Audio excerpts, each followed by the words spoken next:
Bismillahirrahmanirrahim. Assalamualaikum warahmatullahi wabarakatuh. Innal hamdalillah wassalatu wassalamu ala Rasulillah wa ala alihi wa ashabihi wa mawalah wala haula wala quwata illa billah amma ba'd. Alhamdulillah, para pemirsa yang rahmati Allah Subhanahu wa taala, melanjutkan pembicaraan kita tentang 4 kaidah yang diajarkan oleh Syekh Muhammad At-Tamimi rahimahullahu taala. Kaidah yang sangat penting dalam rangka mengantarkan kita untuk memahami hakikat tauhid dan kesyirikan, sehingga kita tidak masuk dalam wilayah yang sangat berbahaya, pembatal Islam yang bisa menggugurkan keislaman kita. Kita telah diantarkan oleh beliau tentang pentingnya kita mengenal hakikat tauhid dan syirik dalam mukadimah risalah singkat Al-Qawaidul Arba'. 4 kaidah yang beliau bawakan pada kita. Yang pertama, Al-Qaidatul Ula, Annal kufara alladhina qatalahum Rasulullah sallallahu alaihi wasallam yuqirruna bi anna Allah wal khaliq al-mudabbir. Walam yadkhul dhalika fil Islam. Sesungguhnya orang-orang kafir yang Rasulullah SAW memerangi mereka, orang kafir Quraisy yang diperangi Rasulullah SAW, mereka ini bukan orang ateis. Mereka bukan orang yang anti Tuhan, yang tidak mengenal Tuhan, yang tidak mengenal Allah Subhanahu wa taala, sehingga mereka dikatakan kafir dan diperangi Nabi. Akan tapi mereka adalah orang yang yuqirruna. Mereka adalah orang-orang menetapkan, meyakini dalam hati mereka bahwasanya Allah itu Al-Khaliq Al-Mudabbir, sang pencipta dan sang mengatur. Ini catatan penting. Akan tapi sekalipun mereka memiliki keyakinan yang demikian, mereka adalah orang yang lam yudkhil fil Islam, wadhalika lam yudkhil fil Islam. Dengan keyakinannya itu dia belum dikatakan orang yang telah berislam. Belum dikatakan orang telah bertauhid.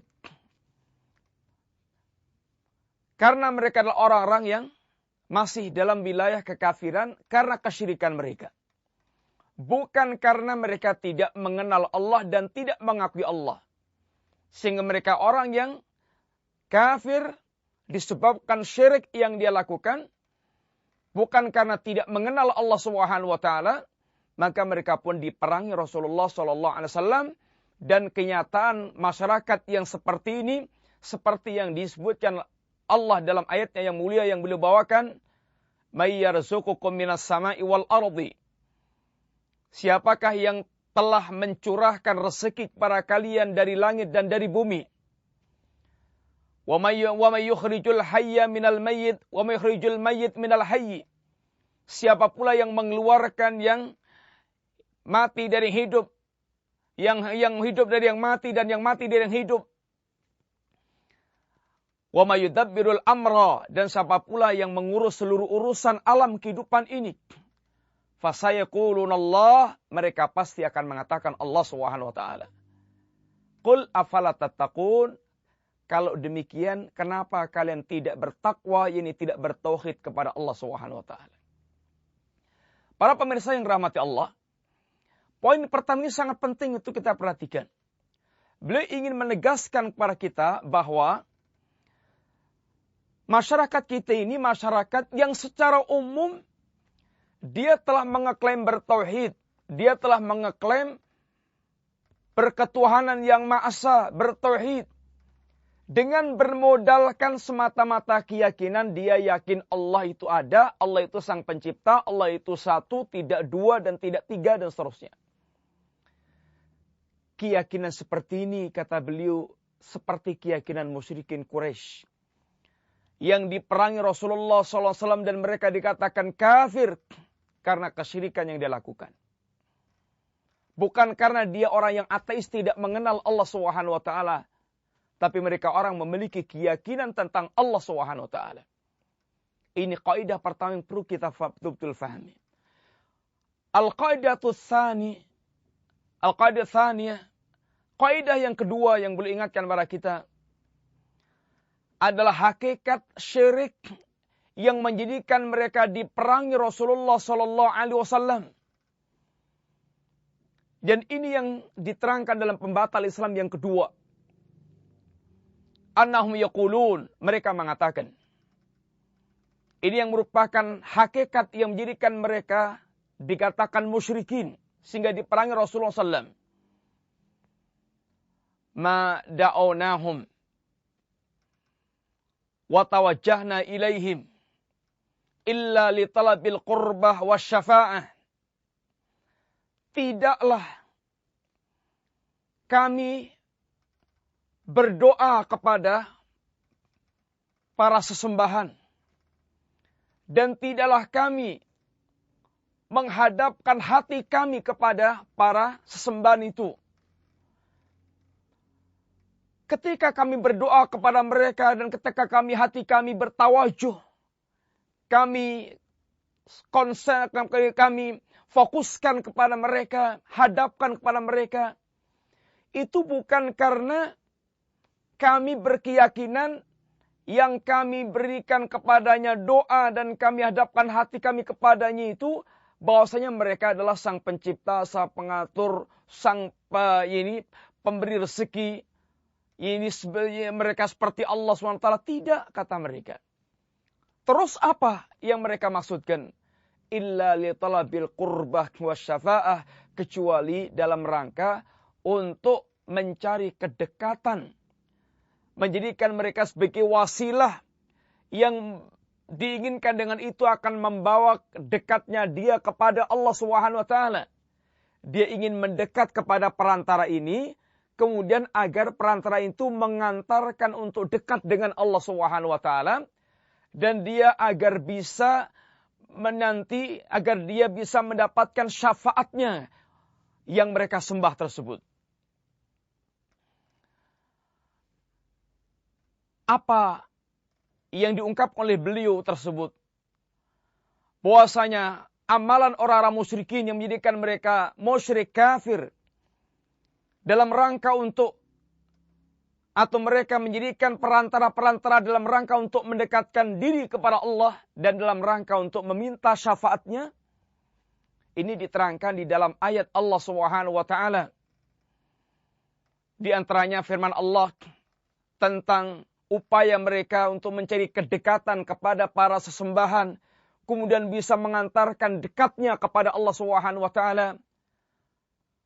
وَالَّذِينَ اتَّخَذُوا مِن دُونِهِ أَوْلِيَاءَ مَا نَعْبُدُهُمْ إِلَّا لِيُقَرِّبُونَا إِلَى اللَّهِ زُلْفَى إِنَّ اللَّهَ يَحْكُمُ بَيْنَهُمْ فِيمَا هُمْ فِيهِ يَخْتَلِفُونَ إِنَّ اللَّهَ لَا يَهْدِي مَنْ هُوَ كَافِرٌ كَذَّابٌ. Allah SWT katakan, وَالَّذِينَ اتَّخَذُوا مِن دُونِهِ أَوْلِيَاءَ. Orang-orang yang mereka menjadikan sesembahan-sesembahan lain selain Allah SWT. Ketika mereka menjadikan sesembahan lain selain Allah, itu bukan karena dia berkeyakinan yang mereka sembah ini seperti Allah. Sang pencipta, sang pemberi rezeki, sang pengatur alam jagat raya.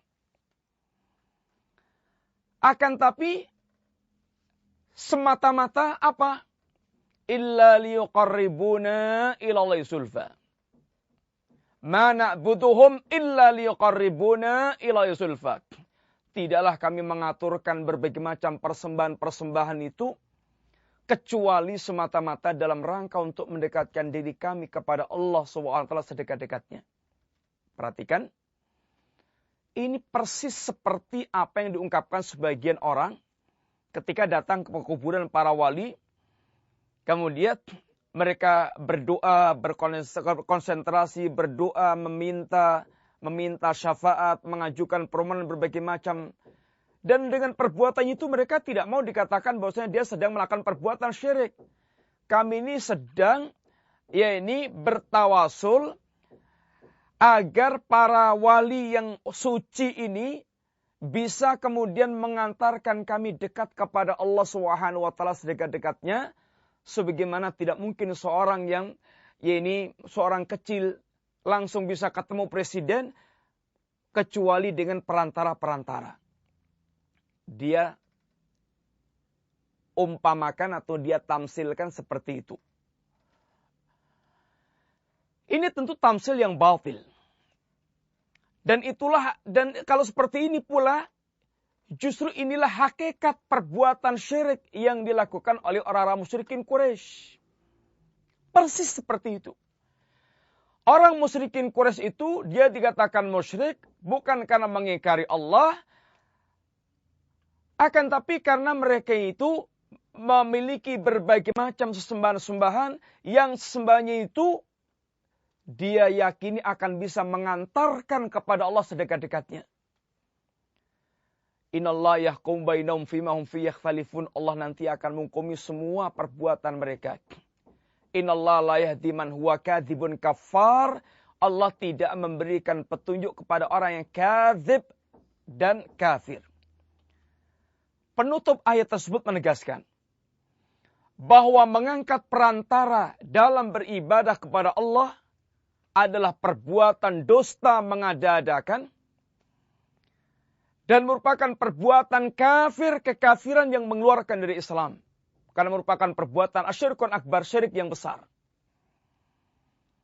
Ini hakikat yang perlu difahami setiap kita. Dan kenapa ini poin yang diangkat oleh Syekh dalam menerangkan kaidah untuk memahami tauhid dan syirik? Karena ini yang banyak terjadi di tengah-tengah kaum muslimin dan mereka tidak menyadari bahwa perbuatan mereka sungguhnya persis plek sama dengan perbuatan orang kafir di zaman Rasulullah SAW. Hanya kalau di zaman orang kafir bentuknya Lata, Uzza, Manat. Kemudian di zaman kita bentuknya para wali, kuburan para wali, para syekh dan seterusnya. Hakikat perbuatannya persis sama. Dan Allah ingin apabila doanya itu diikhlaskan kepada Allah. Dan Allah tidak ingin doa yang disekutukan kepada yang lainnya. Kepada siapapun, wali, malaikat, nabi. Allah nggak ingin doanya itu. Orang berdoa disekutukan kepada yang lain-lainnya. Ala lillahi dinil khalis. Ketahuilah agama Allah adalah agama yang murni. Allah tidak ingin ada campuran-campuran dalam agama Allah. Sehingga Allah ingin ditauhidkan. Wa ma umiru illa liya'budullaha mukhlishina lahudin. Dan tidaklah mereka diperintahkan kecuali agar mereka betul semata-mata mengikhlaskan ibadah mereka untuk Allah Subhanahu wa taala. Kemudian kaidah yang keempat yang sangat penting untuk kita fahami. Kaidah yang ketiga yang sangat penting kita fahami. Sebagian orang rancu bahwasanya yang dikatakan musyrik itu kalau mereka menyembah batu, menyembah pohon, menyembah benda-benda yang dianggap keramat. Ini adalah sebagian orang mau demikian, orang dikatakan musyrik seperti itu. Sekarang beliau ingin mengajarkan dengan kaidah ketiga itu kita melihat kenyataan orang-orang kafir di zaman Nabi. Kata beliau, Annan Nabiyya sallallahu alaihi wasallam. Sesungguhnya Nabi sallallahu alaihi wasallam dhahara fi unasin mutafarriqina fi ibadatihim. Minhum man ya'budul malaikah wa minhum man ya'budul anbiya was salihin wa minhum man ya'budul ahjar wal asjar wa minhum man ya'budul syamsa wal qamar. Ketahuilah kata beliau, orang yang bingung dengan hakikat syirik, di zaman Rasulullah SAW itu, Nabi hidup di tengah-tengah manusia yang penghambaan mereka itu beraneka macam bentuknya. Di antara mereka ada yang menyembah kepada malaikat, ada yang menyembah nabi dan wali, ada yang menyembah batu dan pohon, ada yang menyembah matahari dan bulan. Sehingga semuanya itu macam-macam. Memang ada yang menyembah pohon ada. Yang menyembah batu ada. Tapi ada pula orang menyembah malaikat, menyembah nabi, menyembah wali. Itu ada. Lalu beliau bawakan ayat-ayat yang sangat banyak. Ayat-ayat yang menunjukkan tentang orang-orang menyembah malaikat. Ayat yang menyembah orang menyembah nabi. Seperti ada orang menyembah Nabiullah Isa alaihissalatu wassalam. Ada orang menyembah orang-orang saleh seperti kaumnya Nabiullah Nuh. Yang ketika Allah katakan dalam ayat, La tadarunna alihatakum, wa la tadarunna waddan, wa la suwa'an, wa la yaghutha, wa ya'uqa, wa nasran. Kata sahabat Ibnu Abbas, Wad, Ya'uq, Yaghus, Wad, Suwa, Ya'uq, Yaghus, Nasran. Ini adalah dulu orang-orang saleh. Sampai kemudian dengan proses yang sedemikian rupa, orang-orang saleh ini dipatungkan dan kemudian disembah. Artinya ada orang yang mereka menyembah orang saleh. Dan ada orang menyembah memang batu dan pohon, ada yang menyembah matahari dan bulan. Maka Allah SWT ingatkan agar kita tidak menyembah semuanya itu. Dan ini semuanya menyembah siapapun. Siapapun yang menjadi sembahan mereka. Apakah malaikat, apakah nabi, apakah wali, apakah batu dan pohon. Kata Syekh Muhammad At-Tamimi, semua ini qatalahum Rasulullah sallallahu alaihi wasallam walam yufarq bainahum. Baik yang menyembah malaikat, yang menyembah nabi, yang menyembah wali, yang menyembah pohon atau batu, yang menyembah matahari atau bulan, semuanya diperangi Nabi tanpa kecuali, tanpa membeda-bedakan. Oh, kalau yang menyembah malaikat, menyembah nabi, menyembah wali gak diperangi. Yang diperangi yang menyembah pohon, batu, kemudian matahari, bulan, enggak. Semuanya diperangi Nabi sallallahu alaihi wasallam. Maka ayatnya waqatiluhum hatta la takuna fitnah wa yakuna ad-dinu kulluhu lillah. Perangilah mereka semuanya ya Rasulullah, orang-orang musyrik, agar tidak ada lagi fitnah kesyirikan dan agar agama yang murni itu hanya milik Allah Subhanahu wa taala. Ini kaidah yang ketiga yang sangat penting.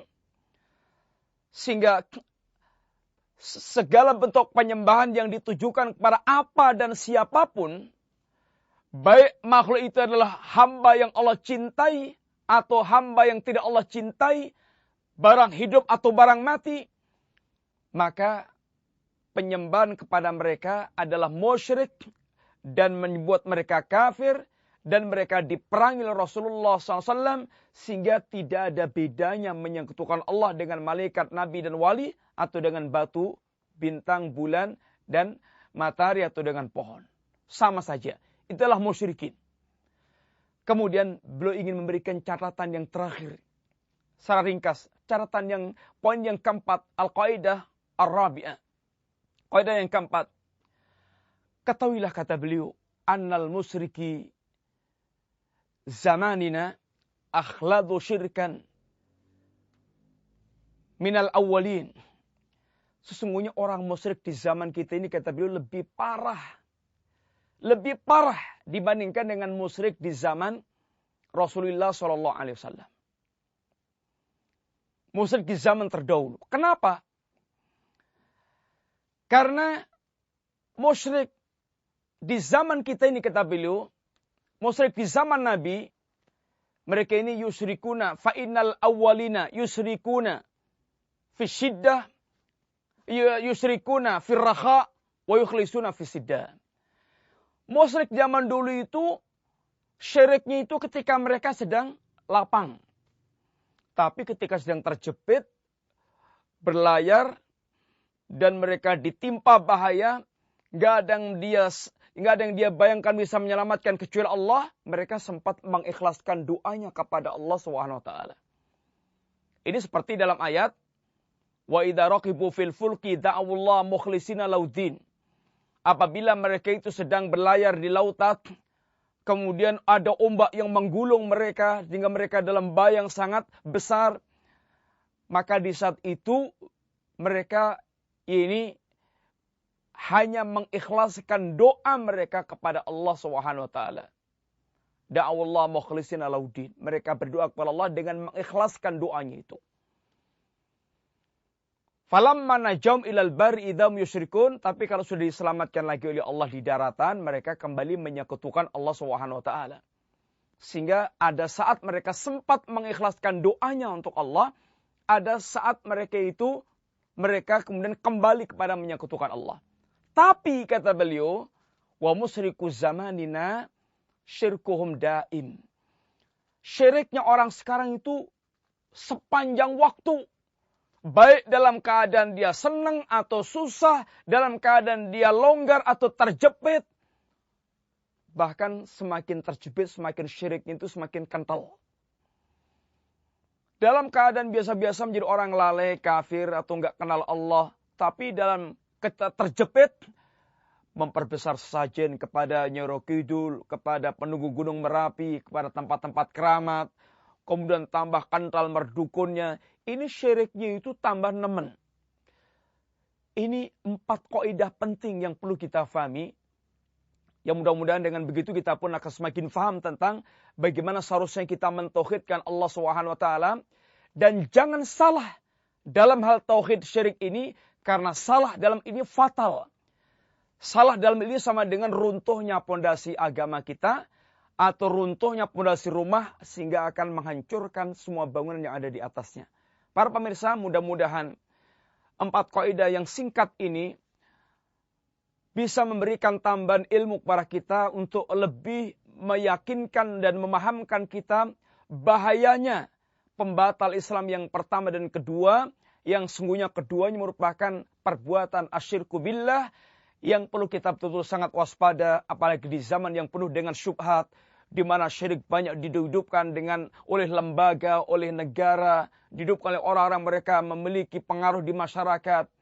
Dan negeri kita negeri yang sangat terbuka sekali untuk hidupnya kesyirikan, maka waspadalah.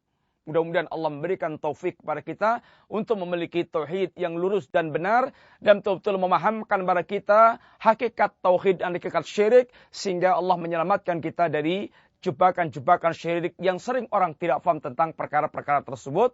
Mudah-mudahan manfaat. Wassallallahu ala nabiyyina Muhammadin wa ala alihi wasallam. Assalamualaikum warahmatullahi wabarakatuh.